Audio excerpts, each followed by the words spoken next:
Hi, Dr. Peter Dingle here, PhD.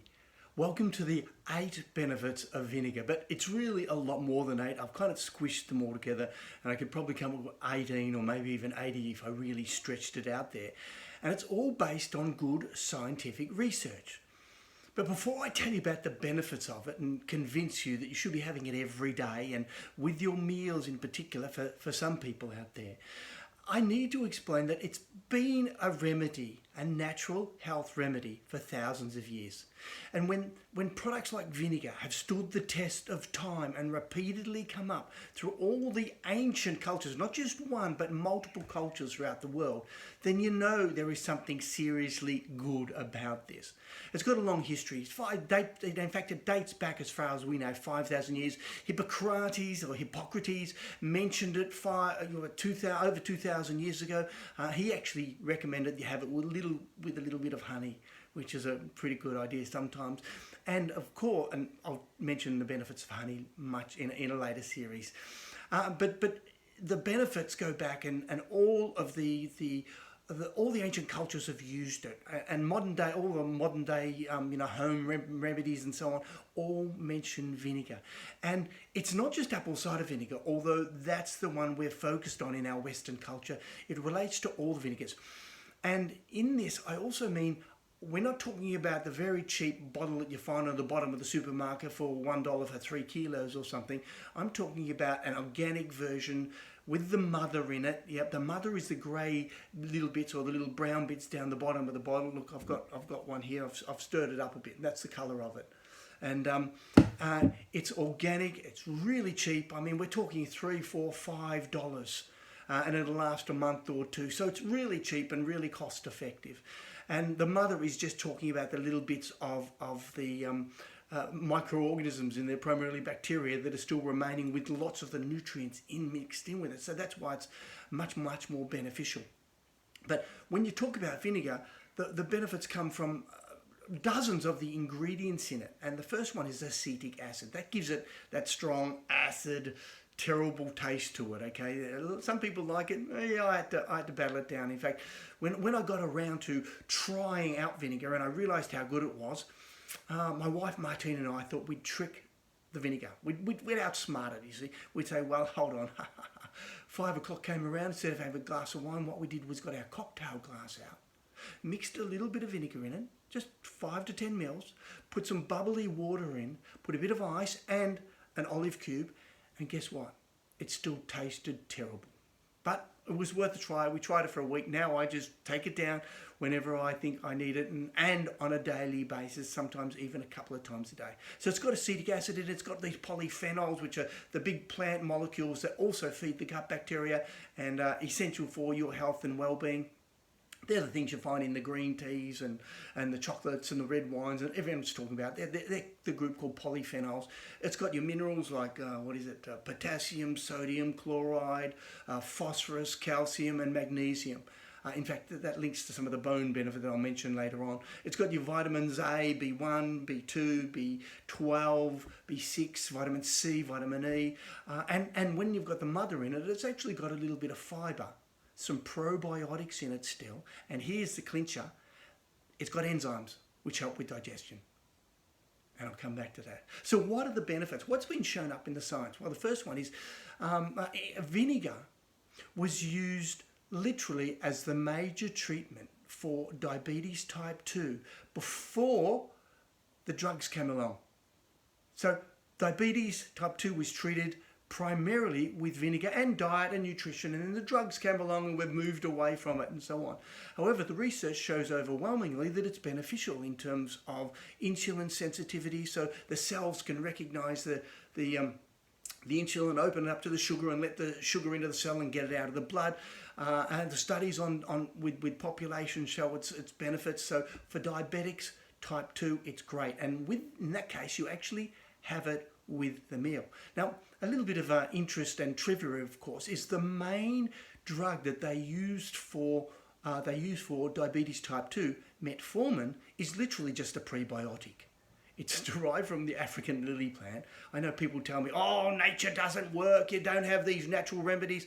Most of the drugs out there are extracts purified so that they can patent them. And they come from plants, and they come from plants that we've been using for thousands of years, hence vinegar. So metformin, which is used for diabetes, is actually just is a prebiotic. It stimulates the growth of particular beneficial bacteria in the gut. In particular, a bacteria, listen to the name, Akkermansia muciniphila. So it's one that helps with diabetes in a lot of cases, diabetes type 2. But I like the idea of feeding the gut bacteria naturally with the things I talk about in this program here. So we've got diabetes type 2, an absolute must, and the populations of diabetes type 2 out there, it's in epidemic proportions, and we go, what do we do? What do we do? Well, it's pretty simple, vinegar and lifestyle changes. The second one is it actually helps with weight loss. And so when you consume it before a meal, it actually helps you feel satisfied, less hungry, with the meal, so you tend to eat less. And it's one of those 5% effects I tell people. By the way, it's got many other benefits when you consume it with a meal, but it makes you feel fuller for longer, and as a result tend to not overconsume food, which is what the major problem is with weight gain and, of course, over-consuming the wrong type of food. It's shown to be liver protective, and that's probably because it has antioxidant and anti-inflammatory properties. Believe it or not, it's also anti-acidifying of the blood. So you've all heard of acidosis. I know it's an acid, but trust me, the more acid your stomach is, the more alkaline your blood is, which is what we want. And so this acidifies the gut a little bit, and the minerals are all alkalining minerals, so you end up with alkalining the blood. But it benefits and protects the liver.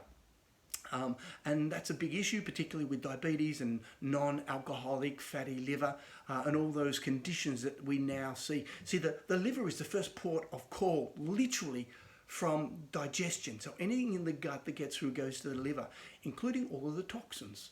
And it literally can't deal with the amount of toxins we're getting from our food and our environment and everywhere else. And so literally the vinegar goes to help support the liver during that process, particularly with digestion. So again, consumed with food is even better. It's cardiac protective, so there are dozens of studies, hundreds of studies even, showing the benefits in population-based studies, controlled studies, and mice studies and so on. It's been shown to lower blood pressure. So here it is, cardiac protective. It lowers blood pressure. It reduces the risk of plaque. In fact, it's been shown to unplaque your arteries, to unblock your arteries, to help with the breakdown of plaque in the arteries, probably because of the anti-inflammation, antioxidant, and the alkalizing effect of the minerals that come along with it. So it literally stops the accumulation or slows the accumulation of the plaque. It lowers the blood fats, and these are the triglycerides that are a real risk factor for cardiovascular disease. And the fourth one is to do with blood pressure, to do with your cardiac risk. It lowers your what's called your VLDL, your very low density lipoproteins. So these are the molecules that are easily oxidized and damaged, and the ones that contribute to arterial plaque formation and inflammation in the arteries, leading to heart attacks and stroke. So if it can do all of these processes, imagine. In fact, look, if we had if modern medicine had just invented vinegar, it would be a wonder drug, a miracle drug. And there'd be headlines on it every single day saying, take more vinegar, have vinegar, this ain't have vinegar. It is a miracle food. It's a superfood compared to, the effectiveness of it compared to what we see out there in the marketplace in pharmaceuticals. This deals not with one little area, but the whole body in a holistic scene. The fifth one is, a lot of people like this, it's actually good for varicose veins. So the studies that I've seen were taken both internally and applied externally, and not only showed a reduction in the varicose veins. Now, don't imagine it's going to disappear. It's a part of the solution, but it reduced improved the aesthetics of the varicose veins, and also reduced the pain associated with varicose veins. Vinegar helps with, because of probably the calcium and the alkalizing effect, it increases bone density, and it's been shown to actually decrease bone loss. So as we're all aging, we go through a process. It's not a disease, osteoporosis. It's a normal process. And osteoporosis, loss of bone mass, primarily of calcium. I'm not a big believer in calcium supplementing. I'm a believer in getting the body together so it actually adds to the mechanisms which put the calcium on the bone. And again, we'll talk about that topic later on. Eye health, it's been shown to actually reduce the risk and incidence of cataracts and other aging eye-related conditions. Now, doesn't that sound pretty amazing? There are 7 benefits. That's not including the 4 or 5 breakdowns with the cardiovascular disease. But these 7 benefits, you'd be going, wow, I've got to get into the vinegar. Well, here it is. Here is the 8th one for you. And the 8th one is, it's a digestive. It improves digestion. You see, it's got probiotics in it. It's got prebiotics that feed it. It's got the acetic acid. It's got all the minerals and all the other things which feed the gut microbiome, which means that the gut microbiome is able to help digest, but also the acidity of apple cider vinegar when consumed with a meal, the pH of it is usually around about 3, so it's quite acidic, means that you actually get better digestion in the stomach, because while your stomach without food on it should be a pH of about 1, which is extremely acid. When you start to eat food and so on, the pH can literally go up to about 5, which is pretty neutral and slows down digestion. So a little bit of acetic acid vinegar with your meal. Oh, by the way, do you know red wine has a bit of acetic acid in it? Hence why red wine has some digestive benefits, the acetic acid content. But vinegar has the added benefit of no alcohol and all the other digestive benefits. So it's a great digestive. It's been used for literally thousands of years. Now here's the clincher. It's also great around the home for controlling mold in a 1 to 10 ratio.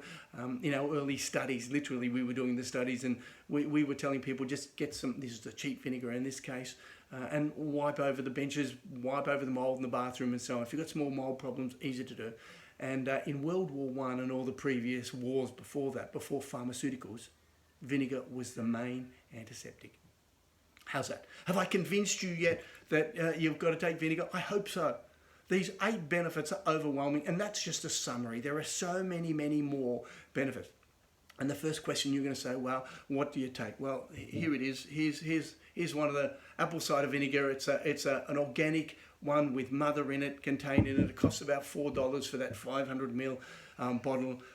There's my glass. That's how much vinegar. About 10 mils or so on. That's a couple of spoons full. And of course, you always dilute it in water. Now, I always use high quality water. I take the chlorine, the fluoride and all the toxins. You always dilute it, otherwise it will burn your esophagus on the way down. And so you down it, you drink it.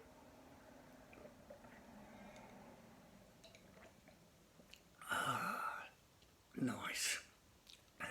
And then straight after, a little bit more water, because what you don't want is the acid to stay in the mouth.